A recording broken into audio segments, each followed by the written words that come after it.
வணக்கம். எட்டி டாக்ஸ்ல என்ன பார்க்க போறோம்னு கேட்டீங்கன்னா, முதல்வர் குடும்பத்தில் வெட்டுக்குத்து, உதயநிதி ஸ்டாலின் சபரீசன் சண்டை உச்சம், உடைகிறதா திமுக, அதிரும் அறிவாலயம், பிரச்சனையை தீர்க்க முடியாமல் தள்ளாடும் முதல்வர் ஸ்டாலின். என்னப்பா மாமனும் மச்சானும் அடித்துக் கொள்கின்றார்களா அப்படின்னு நீங்க சந்தேகப்படுவீங்க. ஆமாங்க, பதவின்னு வந்துட்ட பிறகு போட்டி இருக்கத்தான் செய்யும், துரோகங்கள் இருக்கத்தான் செய்யும், சண்டைகள் வரத்தான் செய்யும். ஸோ மாமனும் மச்சானுக்குள்ளே பார்த்தீங்கன்னா இன்னைக்கு பெரிய பிரச்சனை வெடித்து கிளம்பி இருக்கிறது. ஸோ பிரச்சனை எங்கிருந்து வந்திருக்கிறது அப்படின்றத நம்ம கொஞ்சம் விரிவாக பார்க்கணுங்க. முதலாவதாக இந்த பிரச்சனை எங்க தொடங்குது அப்படின்னு பார்க்கும்போது, சபரீசன் அவர்களை பொறுத்த வரைக்கும் தன்னுடைய நண்பனுக்காக பிரச்சாரம் பண்றதுக்கு அரசியல் களத்துக்கு நேரடியாக வருகின்றார், தன்னுடைய மனைவியை கூப்பிட்டுக்கிட்டு. அப்பதான் உதயநிதி ஸ்டாலின் ஒரு கேள்வியை கேட்கிறார்.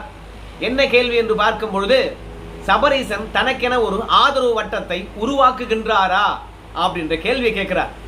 சபரீசனுடைய அரசியல் அடையாளம் எப்படி இருந்தது உங்க எல்லாருக்குமே தெரியும். ஒன்னு, உதயநிதி ஸ்டாலினை பின்னாடி இருந்து இயக்குனவர். 2, முதலமைச்சர் அவர்களை பின்னாடி இருந்து இயக்குனவர். 3, திமுக கழகத்தையே வழிநடத்தி கொண்டு சென்றவர். 4, திமுக கழகத்துடைய செல்வாக்க உயர்த்த வேண்டும் என்பதற்காக பல்வேறுபட்ட வேலைகளை பார்க்கக்கூடியவர்.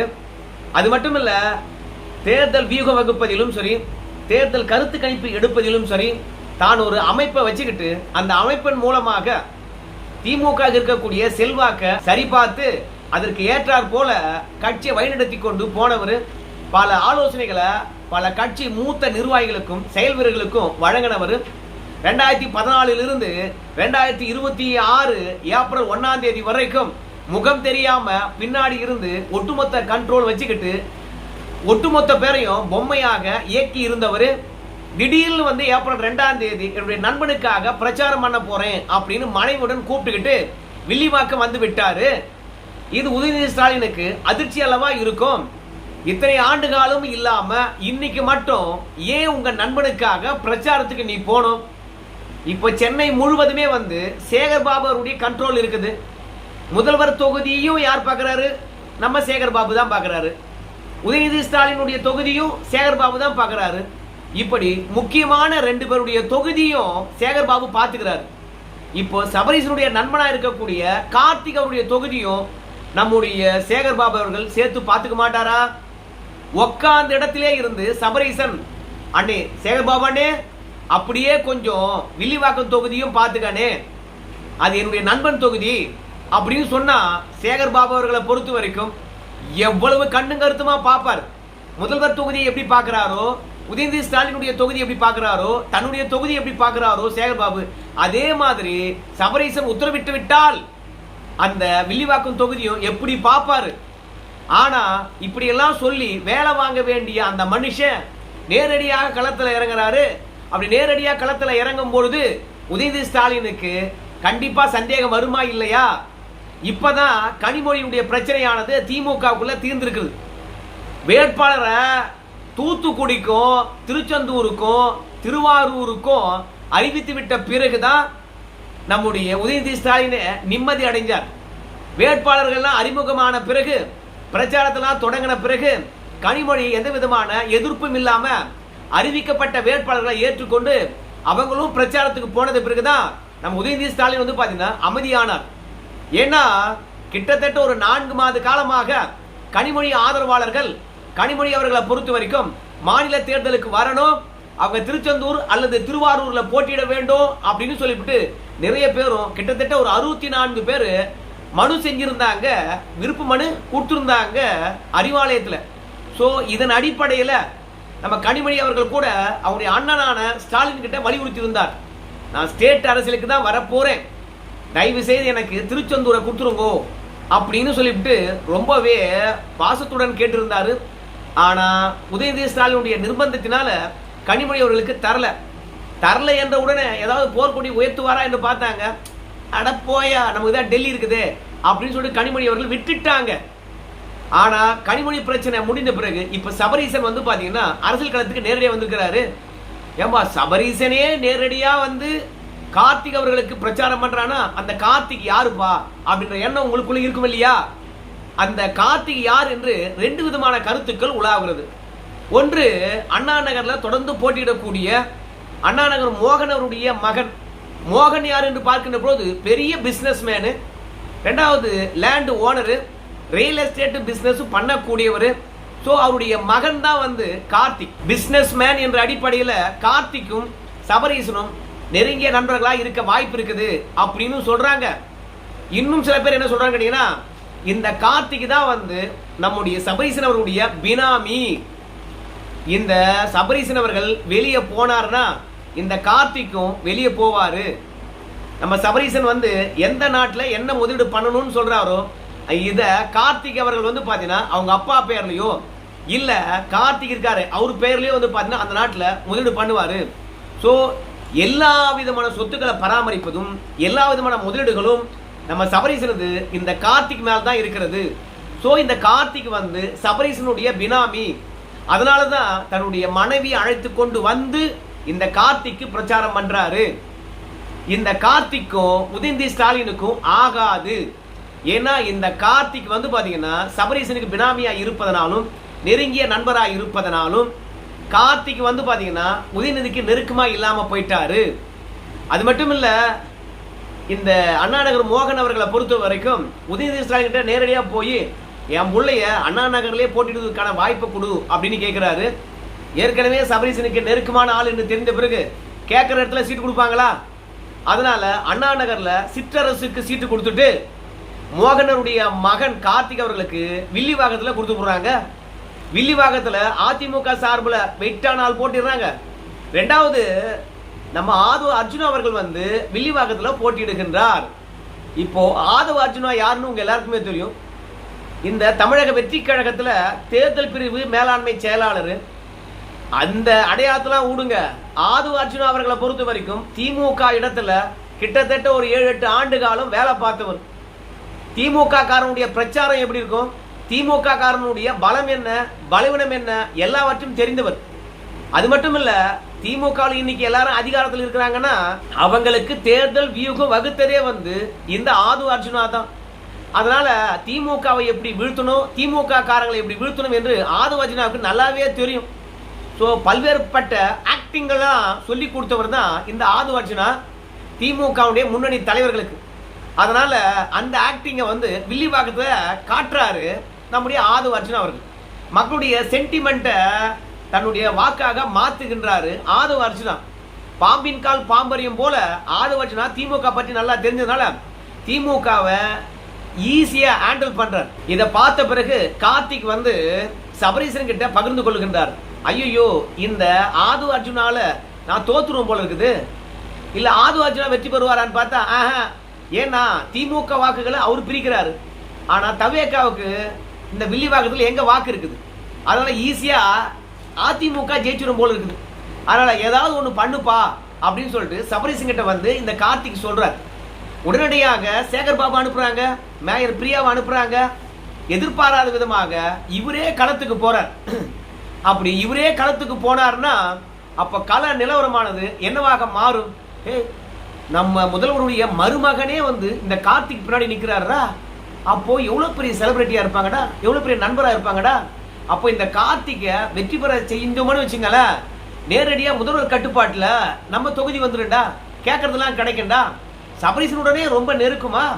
சபரீசனே பிரச்சாரத்துக்கு என்னுடைய நண்பனுடைய வெற்றிக்காக நான் பிரச்சாரத்துக்கு வந்திருக்கிறேன் அப்படின்னு சொல்றாருன்னா அப்புறம் நம்ம கார்த்திக் தாண்டா ஓட்டு போடணும். இந்த கார்த்திகை பொறுத்த வரைக்கும் பெரிய பணக்காரன், நம்ம சபரீசனுடைய பினாமின்னு வேற சொல்றாங்க. அதனால பணத்துக்கு பஞ்சம் இருக்காது. ஆனா பணம் வாங்கியும் கூட ஓட்டு போடணுமே. இப்பதான் சென்னை முழுவதும் விஜயனுடைய கிரேஸ் இருக்கிறது. எல்லாரும் விஜய் ரசிகர்கள் இருக்கின்றார்களே. அதனால திமுக பெரிய கலக்கம். சபரீசன் களத்துல இறங்குறாரு. இப்படி களத்துல இறங்குறது உதயநிதி ஸ்டாலினுக்கு இன்னும் கவலையை தருகிறது. சபரீசன் அரசியல் ஆளுமை கிடையாது, நல்ல பேச்சாளரும் கிடையாது, மக்கள் ஈர்ப்பு கொண்ட தலைவரும் கிடையாது, பின்னாடி இருந்து இயக்கக்கூடிய சாணிக்கியன். ஆனா இன்னைக்கு சண்டையிடுவதற்கு அரசியல் களத்துக்கு வராரு. இவர் பேசி எத்தனை பேர் ஓட்டு போடுவாங்க? அப்போ தனக்கென ஒரு ஆதரவு கூட்டத்தை இவர் உருவாக்குகின்றாரா? இப்போ இந்த கார்த்திக் பாத்தீங்கன்னா சபரீசனுடைய கையாளா? இப்போ இவர் நேரடியாக அரசியல் களத்துக்கு வராரா? எனக்கு போட்டியாக உருவாக்குறீங்களா அப்படின்னு நம்ம ஸ்டாலின் ஐயா கிட்ட போய் சபரீசன் அவர்கள் தன்னுடைய நண்பருக்காக பிரச்சாரத்துக்கு வந்தது பெரிய பிரச்சனையா இருக்குது. அது மட்டும் இல்ல, சபரீசனும் அவருடைய மனைவியும் இந்த கார்த்திக் வந்து பாத்தீங்கன்னா பிரச்சாரம் பண்றதுக்கு போறாங்க. அங்க சேகர் பாபு இருக்கிறாங்க, அப்புறம் பிரியா இருக்கிறாங்க. இவங்க எல்லாரும் ஒன்னா சேர்ந்துக்கிட்டு நம்முடைய அண்ணா நகர் கார்த்திக்கு வில்லிவாக்கத்தில் பிரச்சாரத்தை முன்னெடுக்கிறாங்க. முன்னெடுத்த பிறகு எல்லோரும் சபரீசனே களத்துக்கு வந்தனால எல்லாரும் போட்டோ எடுக்கிறாங்க. அதே மாதிரி மேயர் பிரியா அவர்களும் போட்டோ எடுக்கிறாங்க. இப்படி வில்லிவாக்கத்தில் பிரச்சாரத்துக்கு வந்துட்டாரு இல்லையா சபரீசன், அவருடன் எடுத்த போட்டோவையும் நாங்க கார்த்திக்காக பிரச்சாரம் பண்ணோம் என்ற செய்தியும் மேயர் பிரியா அவர்கள் வந்து பாத்தீங்கன்னா தன்னுடைய எக்ஸ் தளத்துல போடுறாங்க, ட்விட்டர்ல போடுறாங்க. போட்டு கொஞ்ச நேரம் பொறுத்து அதை அழிச்சிடுறாங்க. அப்போ எங்கிருந்தோ ஒரு உத்தரவு வந்திருக்குது. அப்போ சபரீசன் வந்து பிரச்சாரம் பண்றது யாருக்கோ பிடிக்கல. யாருக்கு பிடிக்காம இருக்கும்? நம்ம உதயநிதிக்கு தான் வந்து பாத்தீங்கன்னா பிடிக்காது. அவருக்கு போட்டியாக யாரும் வரக்கூடாது இல்லையா? அதனால சபரீசனை பொறுத்த வரைக்கும் சென்னையில தன்னுடைய ஆதிக்கத்தை நிலைநாட்ட பாக்குறாரு.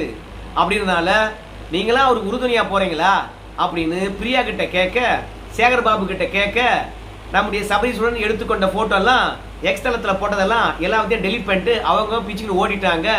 ஸோ அந்த அளவுக்கு கிட்டத்தட்ட 12 ஆண்டு காலமாக கட்சியும் ஆட்சியும் பின்னாடி இருந்து வழிநடத்தின சபரீசன் அவர்கள் அரசியல் களத்துக்கு வந்தது உதயநிதி ஸ்டாலினுக்கு சந்தேகத்தை எழுப்பி இருக்கிறது. இப்போ நம்ம ஸ்டாலின் ஐயா கிட்ட போயிட்டு எதற்காக சபரீசன் வெளியே வந்தாரு, என்ன நோக்கம் அப்படின்னு டார்ச்சர் பண்ணிட்டு இருக்கின்றார்களாம். ஆனா சில அரசியல் என்ன சொல்றாங்க கேட்டீங்கன்னா, ஏம்பா சபரீசன் அவர்கள் பிரச்சாரத்துக்கு வந்தது எதோர்ச்சியானது கிடையாது. நம்முடைய நண்பனுக்கு அவர் வந்து பிரச்சாரம் பண்ண வேண்டும் என்ற அவசியமும் கிடையாது. ஆனால் இனி பின்னாடி இருந்து ஏங்க போறது கிடையாது. நானும் முன்களத்துக்கு வந்து விட்டேன், எனக்கு உரிய இடத்தை கொடுங்க அப்படின்னு சொல்லாம சொல்றாரு. ரெண்டாவது என்ன சொல்றாங்க கேட்டீங்கன்னா, இந்த தேர்தலில் திமுக தோக்க போகுது. அப்படி தோக்கிறதுனால கண்டிப்பா குடும்பத்துக்குள்ள வந்து பாத்தீங்கன்னா குழப்பங்கள் வரும். அப்படி குழப்பங்கள் வருகின்ற பொழுது சபரீசனுக்கு கட்சிக்குள்ள எந்த இடம், இந்த கேள்வி எழுமா இல்லையா? ஏன்னா ஆளுங்கட்சி இருக்கிற வரைக்கும் எந்த பிரச்சனையும் வராது, பின்னாடி இருந்து இயக்கிட்டு அருமையா போயிடலாம். ஆனா எதிர்கட்சி வருகின்ற போது அப்ப கட்சியில சபரீசனுக்கு எந்த இடம்? அப்போ கட்சிக்குள்ள தன்னுடைய இடத்தை நிலைநிறுத்த வேண்டும் என்றால் நம்ம உதயநிதி ஸ்டாலின் மாதிரி அவரும் வெளியே தான் வரணும். அரசியல் களத்துல அவரும் அடையாளப்படணும். எடப்பாடி பழனிசாமி சொல்ற மாதிரி தமிழகத்துல திமுக ஆட்சி வந்தால் கலைஞர் காலத்தில் இருந்து ஸ்டாலின் காலம் வரைக்கும் 4 அதிகார மையங்கள். இப்போ உதயநிதி ஸ்டாலின், ஸ்டாலின் ஐயா, சபரீசன், ஸ்டாலினுடைய மனைவி என்று 4 அதிகார மையங்கள் எப்போதும் இருக்கிறது. இவைகள் கொள்ளையடிப்பதற்கு தான் பயன்படுறாங்க. ஸோ ஒருத்தர் திருட இன்னொருத்தர் பாதுகாக்கிறாங்க. இந்த 4 அதிகார மையங்கள் அதிகாரிகளையும் அமைச்சர்களையும் ஆட்டி படைக்கின்றார்கள். மக்களுக்கு நல்லாட்சியே கிடையாது. குடும்பத்தை காப்பாற்றுறதுக்காக இந்த 4 அதிகார மையங்களும் தமிழ்நாட்டை கூறு போடுது அப்படின்னு சொன்னாங்க இல்லையா? இப்போ சபரீசனை பொறுத்த வரைக்கும் ஆமா 4 அதிகார மையங்கள் தான். அதனால எனக்கான இடம் என்ன அப்படின்னு வந்து தனக்கான ஆதரவாளர்களை இங்க திரட்ட பார்க்கின்றார். மூக்க அழகிரி இப்படி தான் கொஞ்சம் கொஞ்சமா வெளியே வந்தாரு. தென் மாவட்டங்கள் முழுவதும் என்னுடைய கண்ட்ரோல்னு எடுத்தாரு. கடைசியில வந்து பாத்தீங்கன்னா சொந்த அண்ணனுக்கு எதிராகவே வந்து நம்ம முதலமைச்சர் களம் இறங்க வேண்டிய கட்டாயம் ஏற்பட்டு போச்சு. கடைசியில சொந்த அண்ணன் இதுவரைக்கும் அரசியல் களத்துக்கு வராத அளவுக்கு பாத்துக்கிறாரு. ஸோ அதே மாதிரிதான் இன்னைக்கு தன்னுடைய இடம் போய்விடுமோ என்ற ஒரு எண்ணம் இருக்கின்ற காரணத்தினால உதயநிதி ஸ்டாலின் வந்து சபரீசன் வெளியே வந்து தன்னுடைய நண்பனுக்காக பிரச்சாரம் பண்ணதை ஏற்றுக்கொள்ளவே இல்லை. இனி வெளியவே வரக்கூடாது அப்படின்னு சொல்லிட்டு சபரீசனுக்கு உத்தரவிட்டு இருக்கின்றாராம் நம்முடைய உதயநிதி ஸ்டாலின்.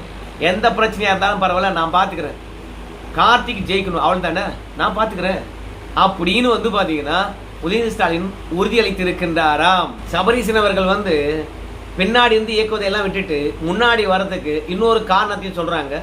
என்ன காரணம் அப்படின்னு பார்க்கும்போது நம்முடைய சபரீசன் அவர்களை பொறுத்த வரைக்கும் டெல்லி முகமாக மாற்ற வேண்டும். அதற்காக உதயநிதி ஸ்டாலினும் ஸ்டாலினை அவர்களவே வந்து கார்த்திக்க அடிப்படையா வச்சு அரசியல் களத்துக்கு அழைத்து வந்திருக்கின்றார்கள். கட்சிக்குள்ள சபரீசன் அவர்கள் வெளியே வந்து பிரச்சாரம் செய்கின்ற போது கழக குரல் ஏதாவது ஏற்படுகிறதா, கட்சி மூத்த நிர்வாகிகள் ஏதாவது பிரச்சனை பண்றாங்களா, சபரீசனையும் உதயநிதி ஸ்டாலின் மாதிரி ஏற்றுக்கொள்ளுகின்றார்களா அப்படின்னு ஆழம் பார்ப்பதற்காகத்தான் இப்ப திடீர்னு சபரீசன் அவர்களை வந்து பாத்தீங்கன்னா பிரச்சாரம் பண்றதுக்கு வெளியே கூட்டு வந்திருக்கிறாங்க. ஏன்னா கனிமொழி மீது ஸ்டாலின் அவர்களுக்கு நம்பிக்கை கிடையாது.